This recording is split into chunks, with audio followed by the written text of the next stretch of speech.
Hello, everyone, and welcome to UPSCprep.com. My name is Nimish Kapur, and today what we are going to discuss is constitutional development under British 1773 to 1935.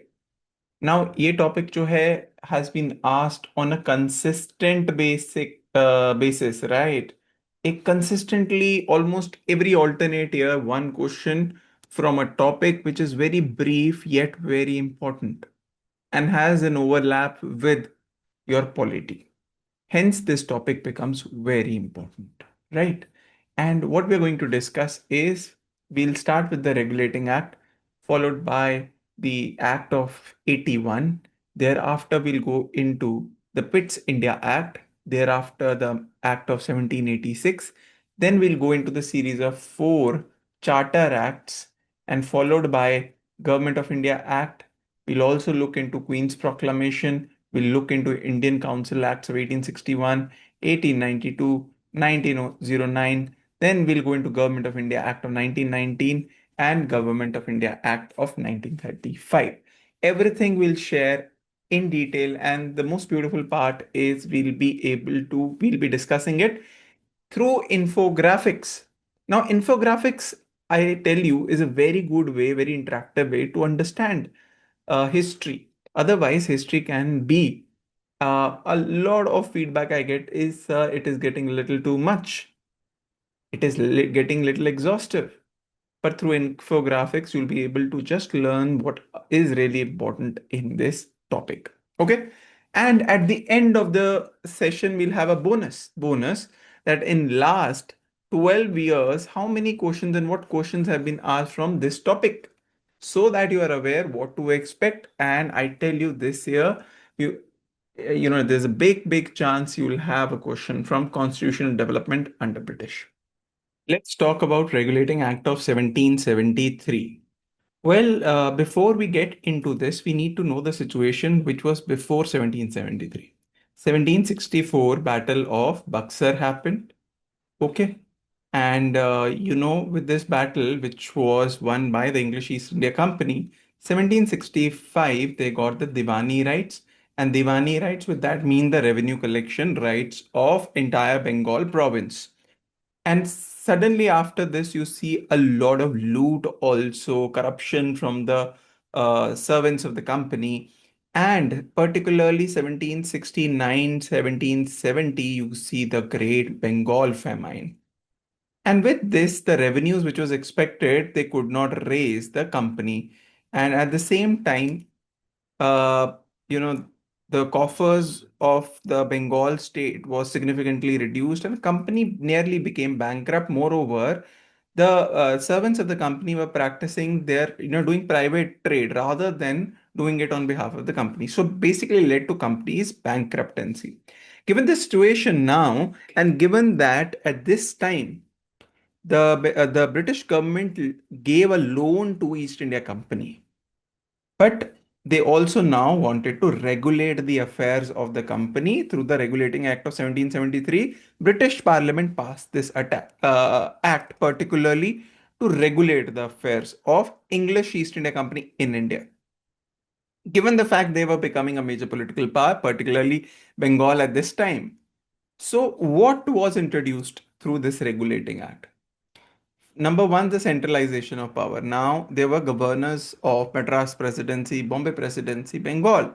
But the Bengal, given that it was its importance and the political power in the entire region they had, the governor of Bengal now became Governor General of Bengal, Warren Hastings being the first Governor General of Bengal.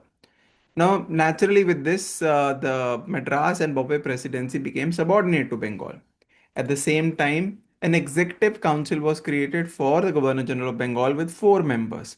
Now, these four members had voting powers, and in case of a tie, Governor General of Bengal only and only had casting vote, not the veto. Okay. But the most controversial part of this act was actually that Supreme Court at Calcutta was set up. Now, this is not the modern day Supreme Court, which is there in Delhi. It's the Supreme Court which was set up particularly for the subjects, British subjects in Bengal. Okay. So this Supreme Court was set up in Calcutta in 1774 with one Chief Justice and three judges. Now, the thing was, that the powers, this was the biggest problem, the powers of the Supreme Court was not defined. Hence, later on, this became a major problem. Also, the British Parliament, through this regulating act, took some anti corruption measures where they strictly prohibited East India governments to indulge in any kind of private trade or take bribes or presents from the natives. That's it, right? And then, Court of Directors now had to provide the revenue, military, civil affairs, all details reports to the British government on a regular basis. So, Court of Directors, now Court of Directors of what? Court of Directors of company had to now report to the British Parliament on all civil, military, and revenue affairs. So, with this, gradually the British Parliament started regulating company affairs in India, right? Now, as I said, the biggest issue was not defining the powers of Supreme Court. Hence, what happened was it started interfering even in the functions of the state, like, for example, Governor General and his Executive Council. So the defects of this regulating act was resolved through the amending act of 1781, which is also known as the Act of Settlement. Okay, so there was a conflict between Governor General's Council and Supreme Court. This is not just known as the Act of Settlement, but also as a declaratory act. Now, how the powers of Supreme Court were curtailed, let's look at that. Okay, first, Governor General and his Executive Council and company servants were now exempt from Supreme Court jurisdiction in any official capacity, in their official capacity. Earlier, Supreme Court, since powers were not defined, Supreme Court was actually interfering in the functioning of Governor General Council and the affairs of the company. Now that was exempted. Even in the revenue matters, the Supreme Court jurisdiction now was removed. Recognition of personal law. So, Supreme Court, it was said as per this amending act, Supreme Court must administer justice in Calcutta according to personal laws of defendants. That whosoever, so personal laws for Hindus, personal laws for Mohammedans or Muslims. Appellate authority, it is very important here. So appeals from provincial courts, like Madras, Bombay, earlier Supreme Court was taking up those, uh, was acting as a court of appeal. Like, for example, High Court, uh, if there's a passes a judgment, Supreme Court acts as a court of appeal, right? Same way, Supreme Court at Calcutta was acting as a appellate court for the provincial courts. But that was discontinued as per the amending act. Appeals from the provincial courts would be now taken to the Governor General and his council, not to the Supreme Court. Okay, right then. So the next in the series of the act, which British Parliament wanted to exercise more control over the Indian affairs, was actually Pitt's India Act of 1784. And Pitts, why Pitts? Because it was named after then British Prime Minister William Pitt, the younger. Now, it wanted to divide the power of the Court of Directors, that is the company, on the other hand, the British government. So it aimed to resolve firstly also the inefficiencies and establish a more structured governance. So it subordinated now, this act subordinated East India Company to the British Crown. How? There was a formation of dual government. A new agency, a new body was created known as Board of Control. Now, this is purely a political body led by actually the British government is exercising control through this body. How? So, 6 commissioners are there in this body, that is Board of Control, including Secretary of State and Chancellor of the Exchequer. Chancellor of the Exchequer is usually Finance Minister, okay, of British government. On the other hand, Court of Directors would now purely be a commercial body, whereas Board of Control would be a political body. So, Executive Council of the Governor General of Bengal was reshuffled. 4 members were there earlier, now became 3 members, including Commander-in-Chief. And the presidencies, Madras and Bombay, were completely subordinated to Bengal in terms of diplomacy, revenue, war, everything. And for the first time, companies' territories in India, like Bengal, came to be known as British possessions in India. British possessions in India. Okay. Now, another act of 1786, it's not again a major act like just the amending act. Now, 1785, Warren Hastings is accused of certain misdoings. Okay, an impeachment process starts against him in London. So he's called back. And government is looking, the British government, to send someone whose credibility cannot be questioned. So they think of a veteran of American War of Independence, a military person, which is Cornwallis. Now, Cornwallis says that, okay, I'm ready to become the Governor General of Bengal, but in one condition, rather two conditions. One, that I need to be also the Commander-in-Chief. Since I'm a military man, I don't want any commander under me to lead the army. Second, I would also like to have some sort of veto. There are conditions where I would like that what I believe in should be followed. I don't want the executive council members to override me in that case. To implement this, the British Parliament came out with the Act of 1786, and this was particularly to persuade Lord Cornwallis to accept the Governor General of Bengal. Okay, and his executive authority and military authority could be consolidated.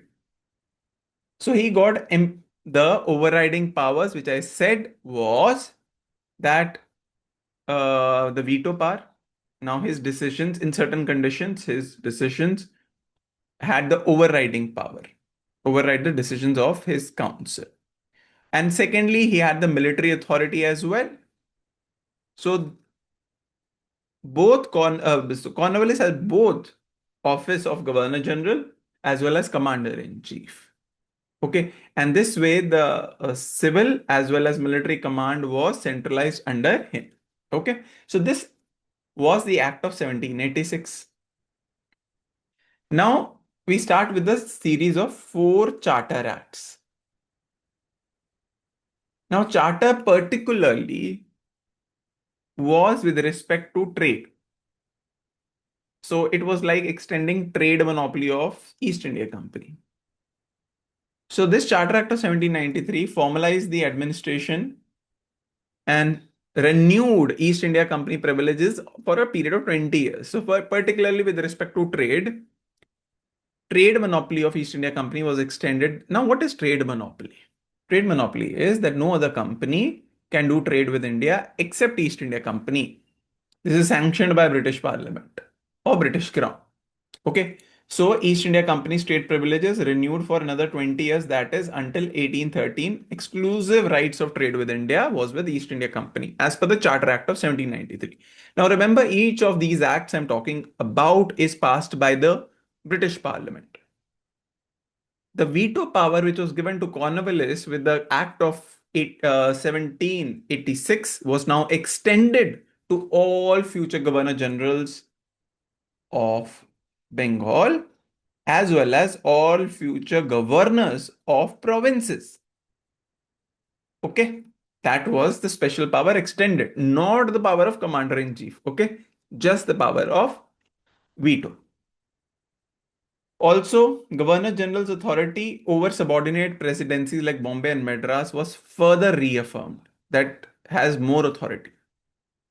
Financial shift, salaries and expenses of the board of control, which is the political body sitting primarily in London, part of the British Parliament, including Chancellor of the Exchequer, Secretary of the State, all will be paid by the Indian revenues.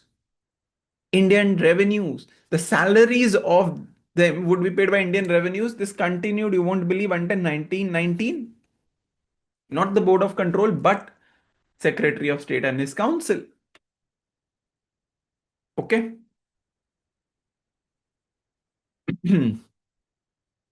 Now 20 years passed, the charter renewal time has come, but preceding that, industrial revolution has taken place in uh, England, in Britain. And there are factories which have been set up. Now, these factories, these industries are looking for a bigger market, which they would like to capture. Hence, they want incentives. So, British government decides that the trade monopoly which East India Company had needs to be dismantled, except in a couple of areas. Plus, at the same time, there's a pressure from the Christian missionaries that they want to spread the message of Jesus. Okay, so this is the backdrop of Charter Act of 1813.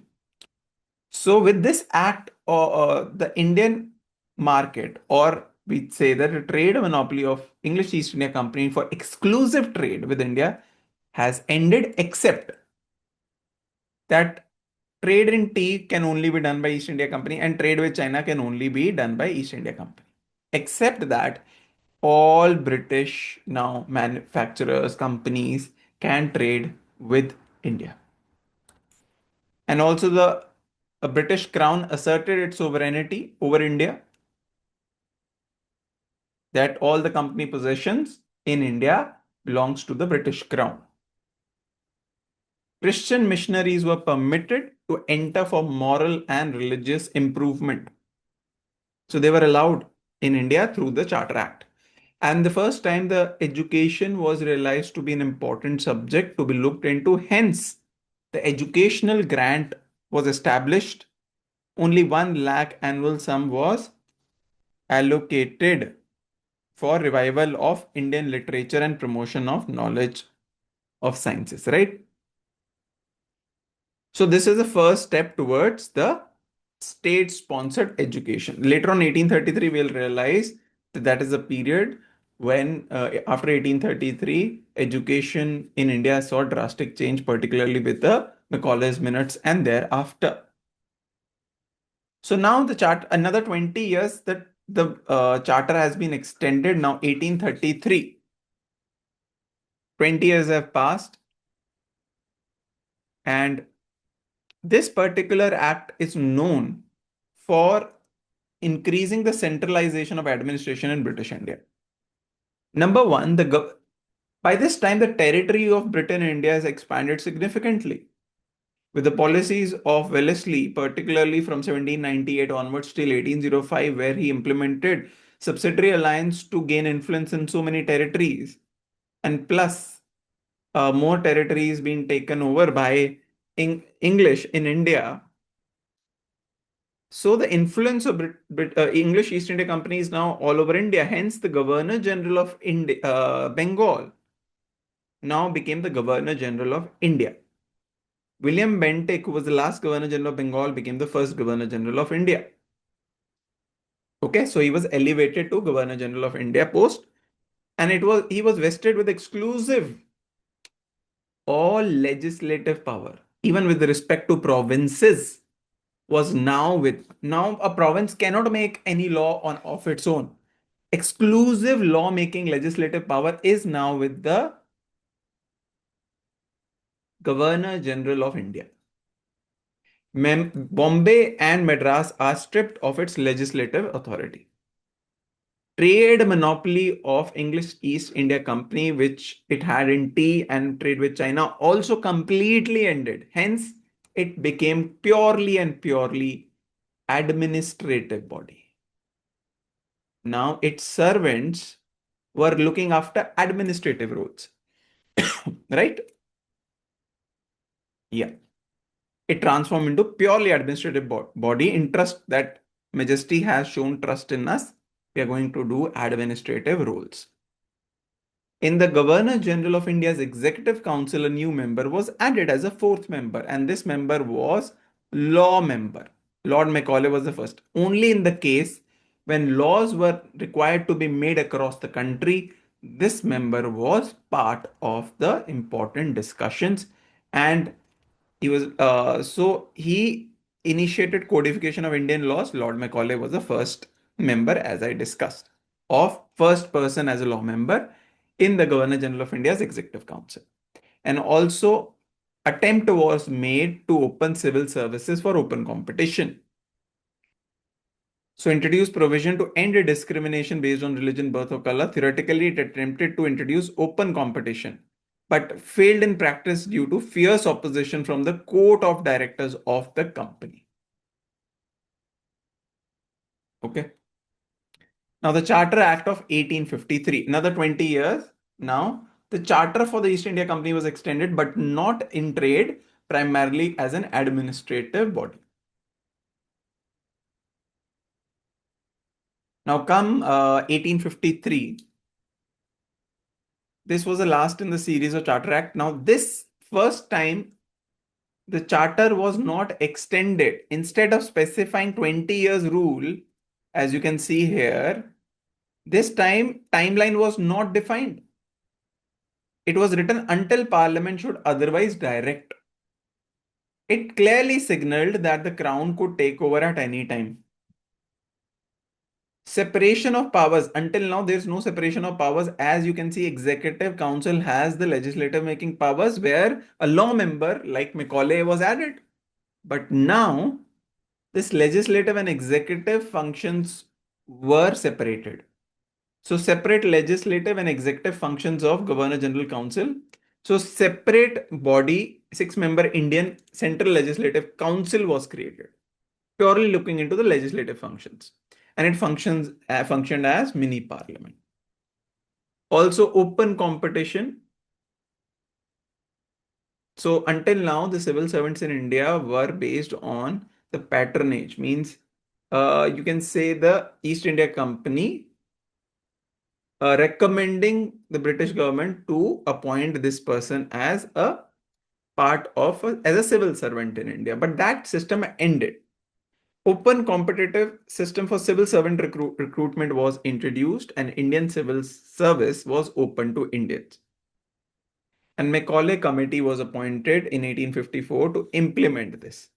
Also, local representation in Indian Legislative Council for the first time was introduced, right, in provinces. 4 out of 6 legislative members appointed by provincial. Okay, not in, means from provinces to the central. Now, where 6-member Indian Central Legislative Council, 4 came from the 4 provinces of Agra, Bombay, Madras, and Bengal. Plus, as I said, the extension earlier of 20 years each was now ended, and this time was not defined. That meant that the crown rule could take over any time. Now, 1857, the Great Rebellion happened, and British were almost very close to being defeated and eventually leaving. Once they regrouped, they decided that we now would like to take control directly in our hands. Hence, to implement that, Government of India Act 1858 was implemented in October of 1858, passed by the British Parliament. It was enacted, as I said, in the aftermath of revolt of 1857. This act is also known as the Act for the Good Government of India. Now, this ended the company rule. East India Company rule in India ended completely. So the powers, territories, and revenues of the company, everything was transferred to the British Crown. Now, how does Crown rule? Crown rules through the Parliament, British Parliament. Hence, British Parliament now was ruling through its, day-to-day functioning. It ran India. So for that purpose, Secretary of State for India. Now, with that, also the Board of Control and Court of Directors were abolished. Now, there was a complete British rule, that is under the crown.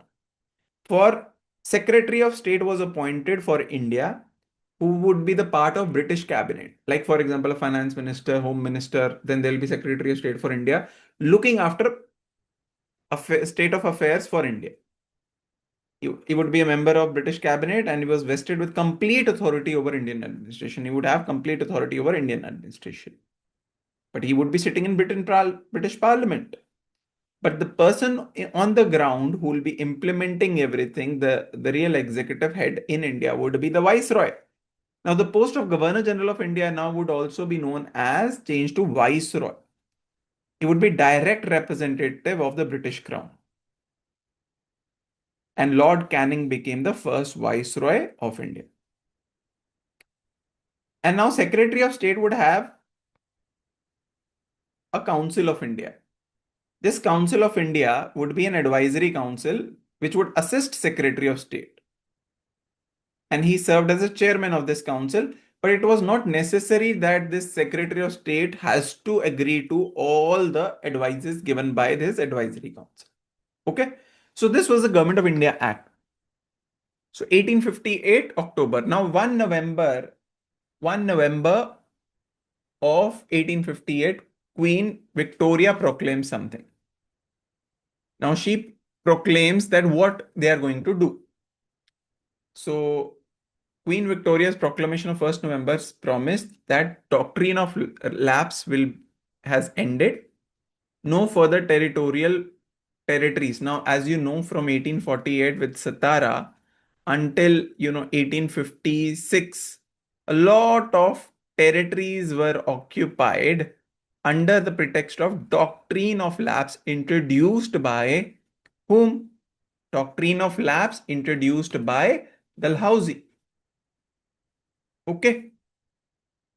So,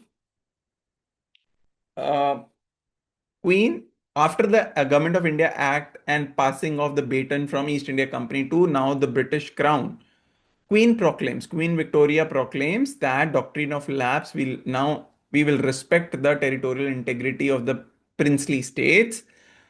We'll also give religious freedom, non-interference promised in the religious beliefs and practices of Indian populace that will not interfere in the religious affairs of Indians.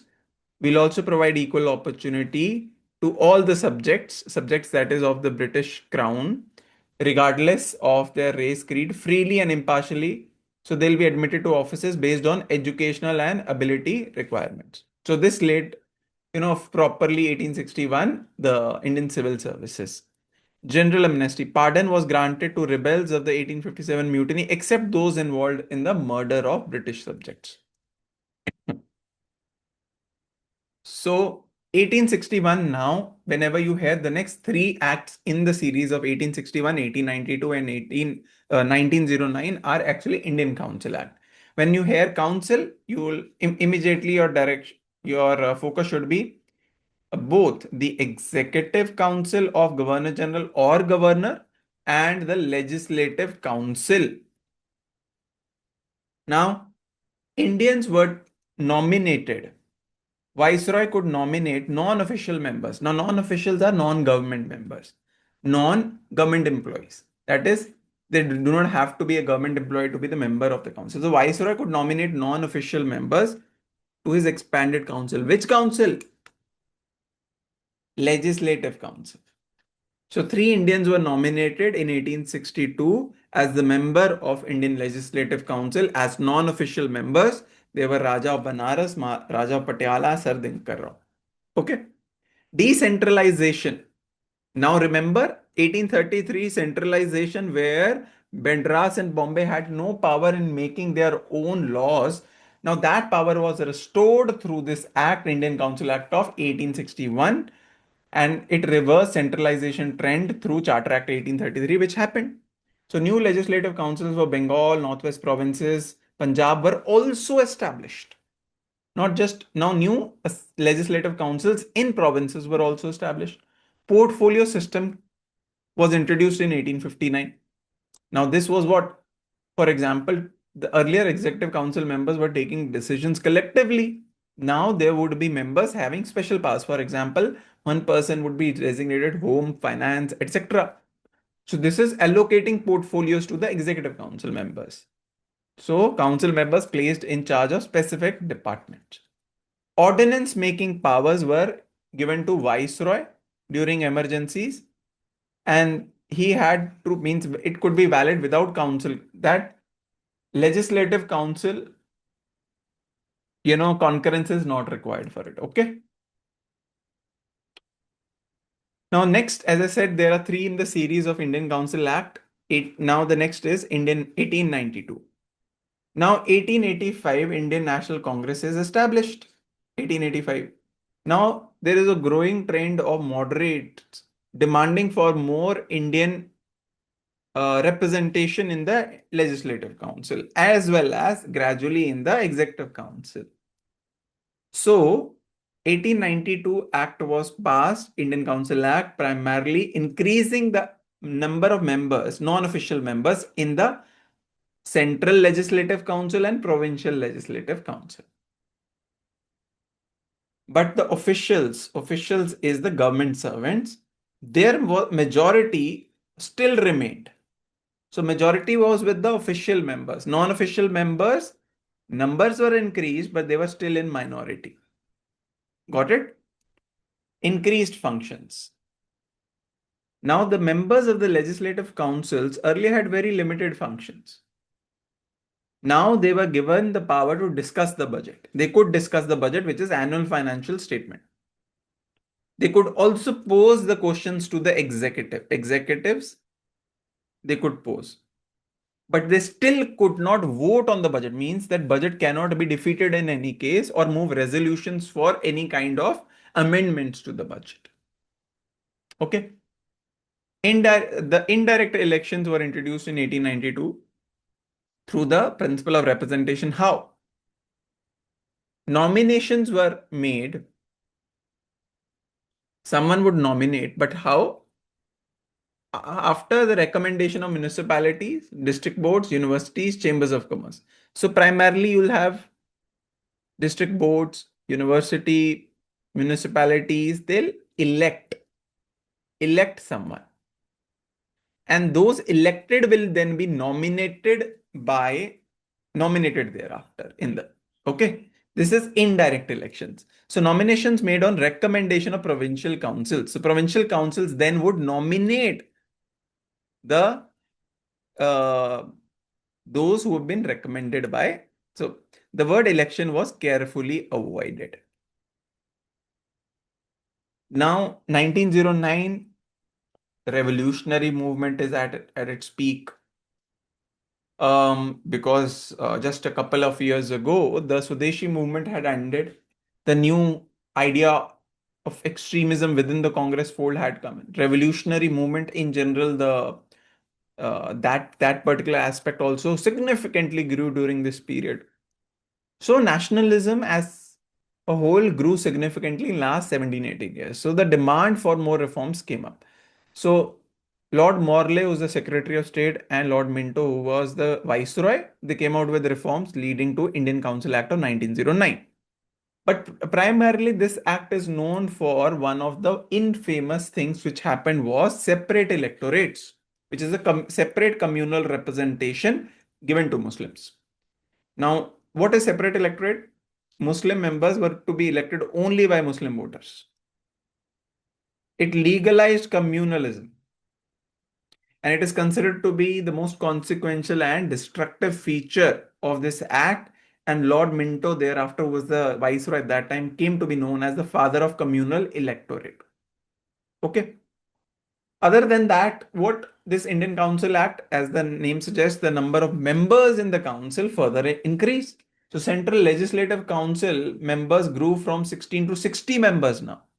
Size of the Legislative Council significantly increased even in the provinces. Now the powers of the Legislative Council members further increased. They could ask not just the question, but also supplementary question. They could also move resolutions of the budget, which was not allowed earlier. And also the matters of public interest could be discussed in the Legislative Council. So non-official members, majority was allowed in provincial legislative councils, but not in the central legislative. As I said, deliberative power increased, like asking supplementary questions and resolutions on budget. Also, Indians in executive councils, first Indian to be elected in Indian executive council of Governor General was SP Sinha, Satyendra Prasad Sinha. He was elected as the law member. Was provided for Association of Indians with Executive Council of Viceroy and Governors. So this is what it is known for, primarily infamous for the separate electorate. Then the Government of India Act 1990. Next two very important 1919, 1935. These two will be spending a little time to understand because a bulk of the questions have come out of these two. So the Government of India Act of 1919, which came as a result of Montfort reforms or Montagu-Chelmsford reforms. Montagu being the Secretary of State for India and Lord Chelmsford being the Viceroy. So 1917, there was a Montagu Declaration. Very important here. Now, Lord Montagu, who's the Secretary of State in India, he said the ultimate objective of the British government in India is to provide self-governing institutions and some form of responsible government in India. And Indians were very hopeful that now we'll be having Swaraj. So this was the objective. But how this self-government was provided, let's look at it. In the next slide, I'll talk about it. But now, what else it provided? Bicameralism, that is, two houses was created at the center. If you remember, there was Central Legislative Council. Now that would be divided into two parts. There would be upper house known as Council of State and lower house Legislative Assembly. Now this replaced Central Legislative Council with bicameral legislature. Something like you have Lok Sabha as the lower house, Rajya Sabha as the upper house. And majority to be chosen by direct election. Public Service Commission was established in 1926. The provision for which was in this act to select civil servants. Communal electorates, if you remember, Muslim were provided separate electorates in 1909. This was expanded to Sikhs also, Indian Christians also, Anglo-Indians also, Europeans also. And franchise for elections, limited franchise was provided based on property, how much property one has, how much tax one is paying, and how much education one has. Okay, on basis of these.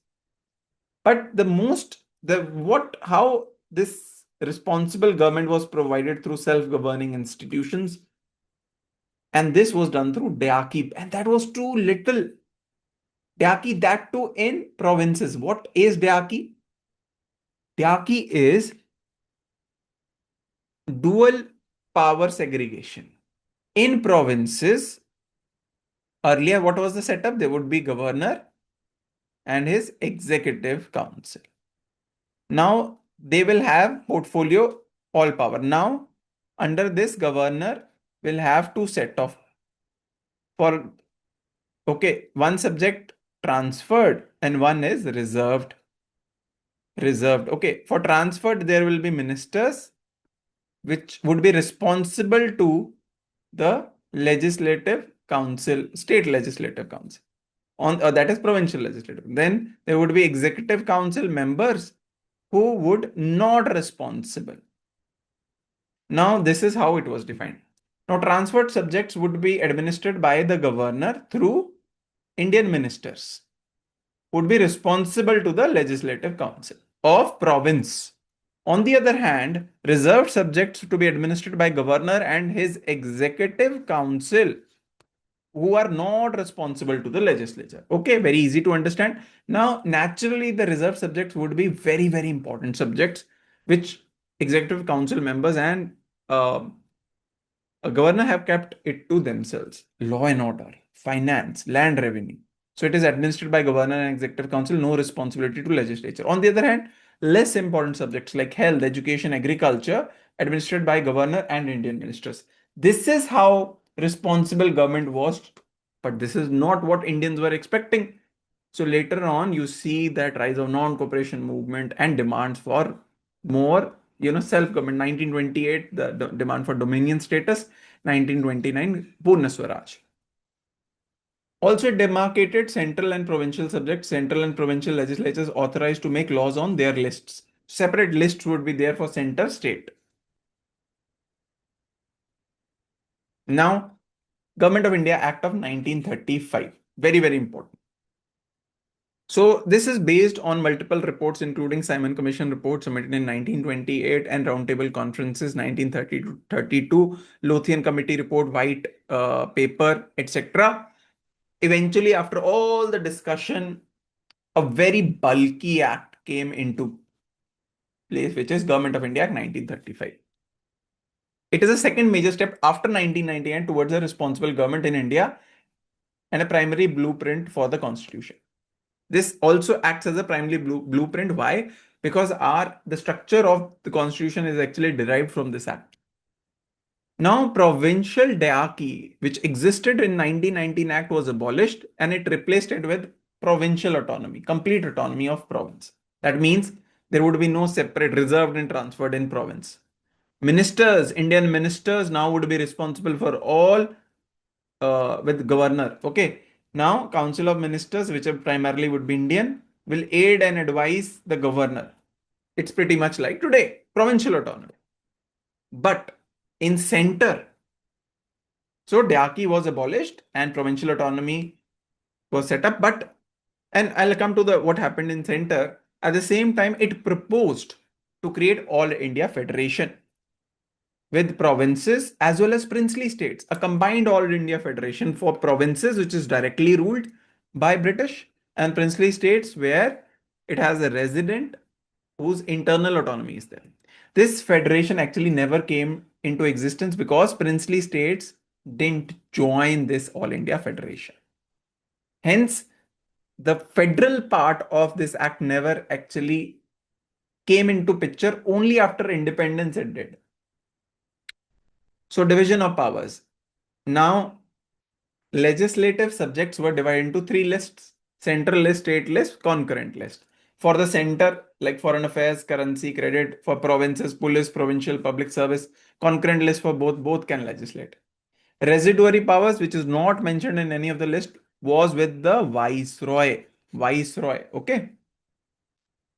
Now, it proposed, very important, 1935 Act removed diarchy from provinces and provided provincial autonomy, but it introduced diarchy in the center as some form of responsible government.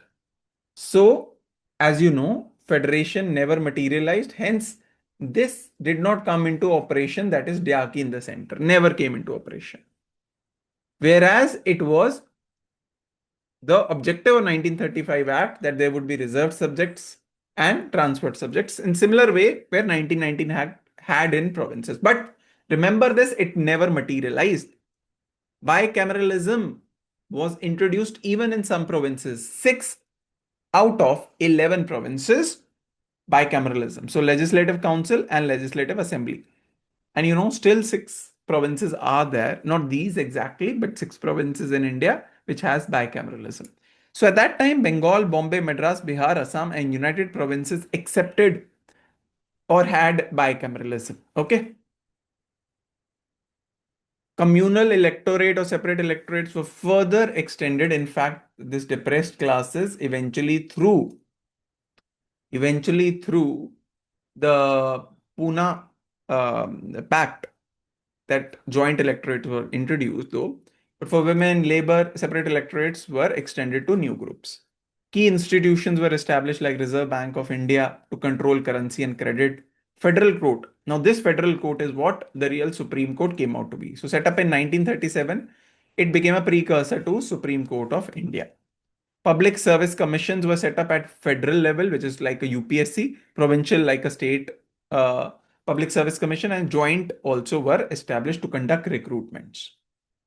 Okay, so this is what we've understood until now of the important 1773 to 1935. I assure you, going to be very important, but I hope what is important we've revised. Now, some of the questions, 2024 prelims questions came from the Government of India Act 1935. With reference to the Government of India Act 1935, consider the following statements. It provided the establishment of All India Federation based on the union of British Indian provinces and princely states. Yes, that is what we read. Defense and foreign affairs were kept under control of federal legislature. Federal legislature? Why legislature? It would be under Governor General or Viceroy, isn't it? So this is wrong. Answer is A1 only. Okay. Let's look at another one. 2023 prelims question came, Charter Act 1833. By which one of the following acts was the Governor General of Bengal designated as the Governor General of India? Very, very easy. 1833. So, Charter Act of 18. Very easy question. UPSC questions, prelims question 2022. So 22, 23, 24, every year you have a question on this. Government of India Act 1919 question based. So in the Government of India Act 1919, functions of provincial government were divided into reserved and transferred subject. Yes, Daki, right, in provinces. Which of the following were treated as reserved? Now, as I said, important ones, remember. So important ones, land revenue we read, yes. Police, that is law and order, yes. Justice certainly should be there. But each option says 3. The least important as of now, I'll say local self-government. I'll exclude. So I would 1, 3, 4.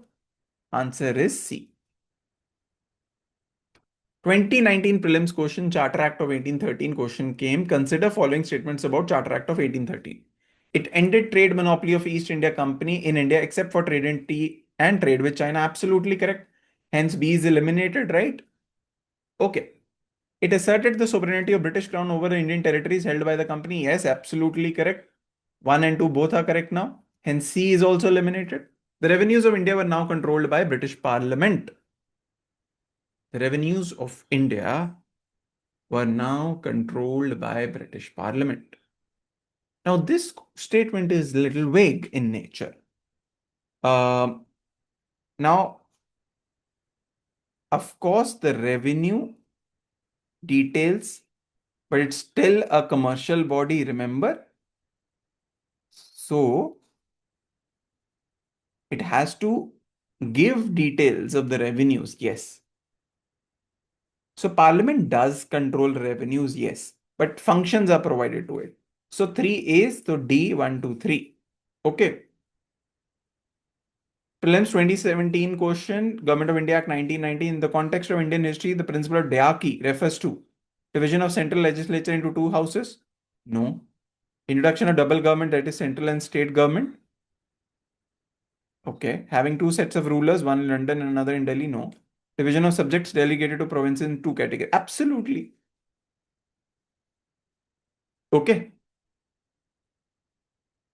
2015 question. The Government of India Act of 1919 clearly defined 19. Separation of power between judiciary and legislature. The jurisdiction of central and provincial governments.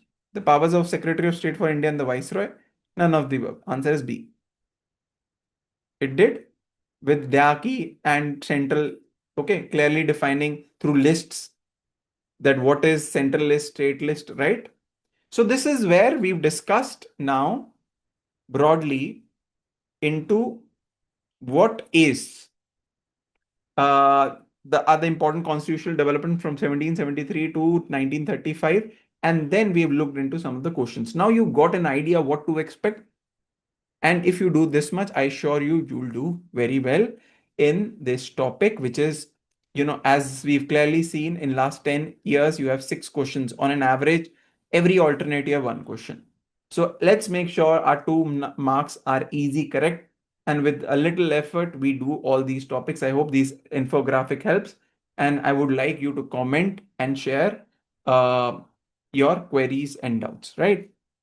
Thank you, and stay updated and subscribe to the channel for more such videos. Thank you, and I'll see you very soon.